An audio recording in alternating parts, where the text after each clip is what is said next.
ভারতের পেঁয়াজ রপ্তানি বর্তমানে অনেক দেশে থমকে গেছে।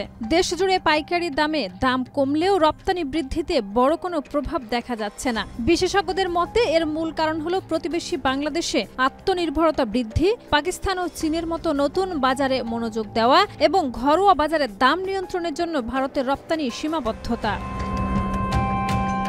এক সময়ে ভারতের মোট পেঁয়াজ রপ্তানির 1/3 কিন্তু বাংলাদেশ, কিন্তু গত 8 মাসে ঢাকায় কোনো রপ্তানি হয়নি। একইভাবে সৌদি আরবও প্রায় 1 বছর ধরে ভারতীয় পেঁয়াজ খুব সীমিত পরিমাণে কিনেছে। রপ্তানিকারকরা অভিযোগ করছেন, দীর্ঘদিন ধরে ভারতের পেঁয়াজ বীজ অবৈধভাবে বিদেশে চলে যাচ্ছে, যা ব্যবহার করে দেশগুলো নিজ দেশে উৎপাদন বাড়িয়ে প্রায় আত্মনির্ভরশীল হয়ে উঠেছে। ফলে ভারতের আন্তর্জাতিক বাজারে প্রভাব অনেকটাই কমেছে।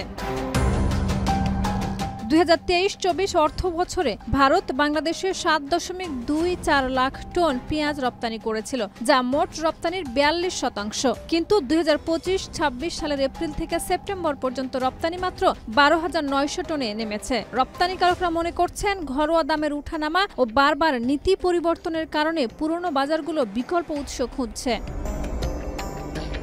সৌদি আরব ভারতীয় পেঁয়াজ দীর্ঘ সময় ধরে আমদানি করছে না। সেখানে ভারতীয় রপ্তানিকারকরা অনুমতি পাচ্ছেন না, কারণ ইয়েমেন ও ইরান থেকে কম দামে পেঁয়াজ পাওয়া যাচ্ছে এবং স্থানীয় উৎপাদনও বেড়ে গেছে। এছাড়া ফিলিপাইনও ভারতীয় পেঁয়াজ কিনছে না তখনই যখন চীনা সরবরাহ নেই।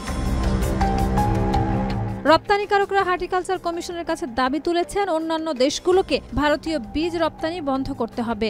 HPEA সভাপতি বিকাশ সিং বলেছেন, বাংলাদেশ, শ্রীলঙ্কা, চীন ও পাকিস্তান ভারতীয় বীজ ব্যবহার করে চাষ করছে। এতে ভারতীয় কৃষক চ্যালেঞ্জের মুখে পড়েছেন।